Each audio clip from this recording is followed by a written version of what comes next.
Hello student, today we start a new chapter that is solid state.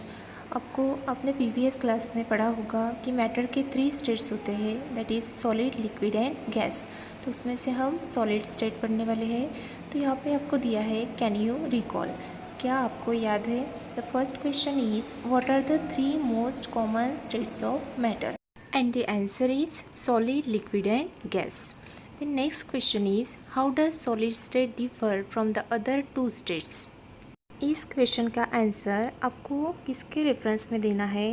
तो यहाँ पे bracket में लिखा है answer with reference to volume, shape, effect of temperature and pressure on this and the motion of constituent particles and inter particle forces. Question ये है कि solid state बाकी के स्टेट से कैसे अलग है। तो सबसे पहले हम वॉल्यूम को डिस्कस करेंगे। सॉलिड का वॉल्यूम फिक्स होता है, देन लिक्विड का भी वॉल्यूम ऑलमोस्ट फिक्स होता है, बट गैसेस का वॉल्यूम फिक्स होता ही नहीं है। Then next is shape. Solid का शेप फिक्स होता है, then liquid it can take the shape of container and gas को आप जिस कंटेनर में रखोगे तो वैसे उसका शेप होगा। Then effect of temperature, when solid को आप हीट करोगे तो लिक्विड में कन्वर्ट हो जाएगा एंड लिक्विड को हीट करोगे तो गैस में कन्वर्ट हो जाएगा। सॉलिड को हीट करने के बाद उसके जो पार्टिकल्स होते हैं वो एक दूसरे से दूर दूर हो जाएंगे। Then next is pressure. Pressure का no impact on solid because solids are incompressible, solid compress नहीं होता। And then next is motion of constituent particles. Solid के पार्टिकल्स का मोशन थोड़ा अलग होता है, that is vibratory motion.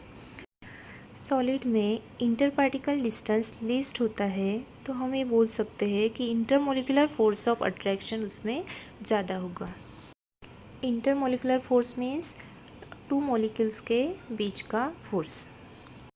Then turn towards the introduction. As studied earlier, the solid state of matter is characterized by strong interparticle forces of attraction. That means हमने already पढ़ा है जिससे सॉलिड बना है उनके बीच का फोर्स काफ़ी स्ट्रॉन्ग होता है, जिसे हम कहते हैं attractive force. As a result, most solids have definite shape and volume which changes only slightly with change in temperature and pressure. Solid को एक डिफाइनाइट शेप होता है एंड वॉल्यूम होता है। वॉल्यूम मतलब कितनी स्पेस वो लेता है। देन टेम्परेचर और प्रेशर को बढ़ाए तो थोड़ा सा चेंज आएगा। अगर टेम्परेचर बहुत बढ़ा दिया तो इंटरमोलिकुलर फोर्सेस काफ़ी कम हो जाएंगे and solid get converted into liquid. The smallest constituent particles of various solids are atoms, ions और molecules.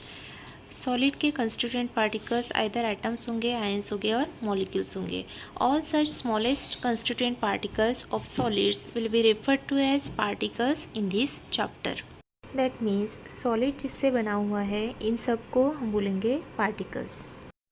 Then turn towards the next types of solids. There are 2 types of solids, namely crystalline solids and amorphous solids. So the first is crystalline solid. Study of many crystalline solids indicates that they possess the following characteristic properties. That means बहुत सारे crystalline solid को पढ़ के हमको पता चला कि इनके अंदर कुछ पैटर्न होता है। तो क्या पैटर्न होता है वो भी देखेंगे। There is a regularity and periodicity in the arrangement of constituent particles in crystalline solids. The first point is regularity. That means crystalline solid में एक अरेंजमेंट होता है, that is in crystalline solid arrangement of particle is regular in 3 dimension. Then next point is periodicity. Periodicity means crystal possess long range order and symmetry होगी crystal में। Then the order arrangement of particles extend over a long range. Solid crystalline solid में आप एक point से second point तक जाओगे तो आपको रेगुलर अरेंजमेंट दिखेगा। अरेंजमेंट मतलब क्या है, तो आप इस डायग्राम में देखो, फर्स्ट डायग्राम में अरेंजमेंट रेगुलर है बट सेकंड डायग्राम में अरेंजमेंट इरेगुलर है। That means first diagram is the example of crystalline solid and second is the example of amorphous solid. अब हम बढ़ते हैं हमारे नेक्स्ट पॉइंट की तरफ। Crystalline solids have sharp melting point, that is they melt eight A definite temperature. I hope melting point आपको पता होगा।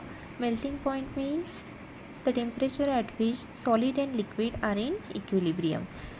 That means the point at which solid is completely converted into liquid. So the crystalline solids have sharp melting points.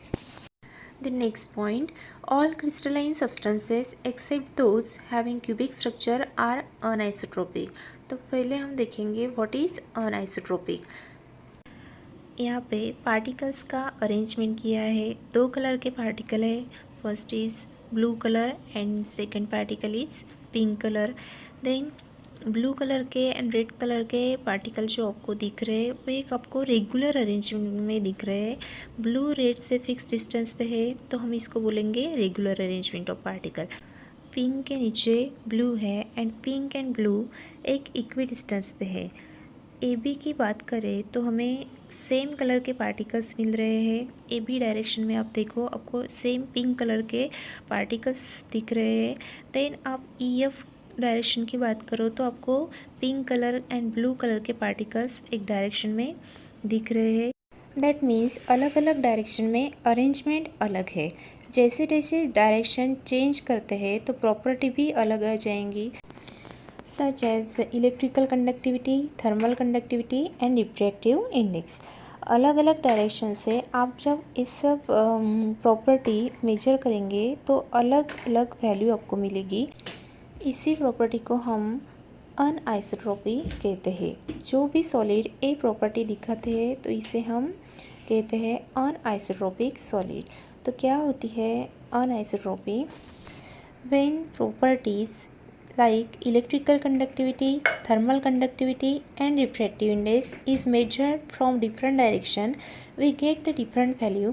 This property is called anisotropy.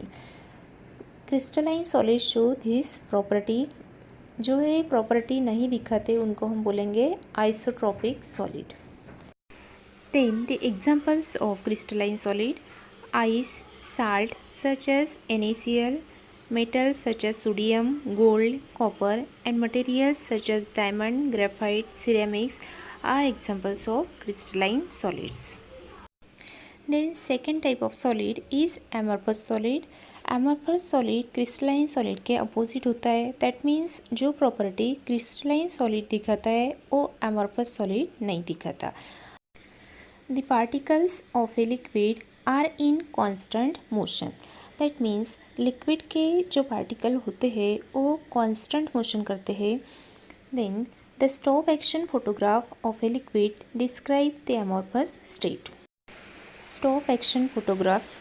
Stop action photograph मतलब liquid की जो slow motion होती है, जब आप camera में उस slow motion को कैप्चर कर लेंगे तो आपको एक अरेंजमेंट दिखेगा. एक इरेगुलर टाइप का अरेंजमेंट आपको दिखेगा. This arrangement is amorphous state. In fact, they are super cool liquids. उनको बहुत ज़्यादा ठंडा किया गया है और वो स्लो मोशन दिखाते हैं under the influence of gravity. Amorphous solids have the following characteristics. Then the first characteristic is the constituent particles in amorphous solids are randomly arranged. The particles do not have long range order structure but they do have a short range order. That means amorphous solid के constituent particles irregularly arranged होते हैं. That means randomly arranged होते हैं. The particles do not have long range order. Long range order means definite manner में constituent particles regularly arranged होते हैं तो उसको long range order कहा जाता है. जैसे कि crystalline solid में all particles are arranged in definite manner. And but amorphous solid doesn't show the long range order. It has a short range order. Short range order means कई जगह पे solid का एक जैसा अरेंजमेंट होता है and बाकी जगह पे अलग अरेंजमेंट होता है. दैट मीन्स amorphous solid में थोड़ा बहुत रेगुलर अरेंजमेंट होता है. That is short range order. Then next characteristic is amorphous solid do not have sharp melting point. amorphous solid का मेल्टिंग पॉइंट शार्प नहीं होता. They melt gradually over a temperature interval. That means over temperature interval उनका fix melting point नहीं होता. On heating amorphous solids gradually and continuously soften and start to flow. Then this solids are isotropic. Isotropic anisotropic के opposite है. That means in other words their properties such as refractive index, conductivity are all independent of direction of measurement. That means कहीं से भी आप major कर लो तो property same ही मिलेगी, property की वैल्यू आपको सेम ही मिलेगी. They exhibit the same magnitude for any property in every direction. कौन से भी डायरेक्शन से आप मेजर करेंगे तो आपको रिफ्रैक्टिव इंडेक्स, कंडक्टिविटी, इस प्रॉपर्टीज़ की वैल्यू आपको सेम ही मिलेगी. That is isotropic. That means amorphous solids show the property that is isotropy.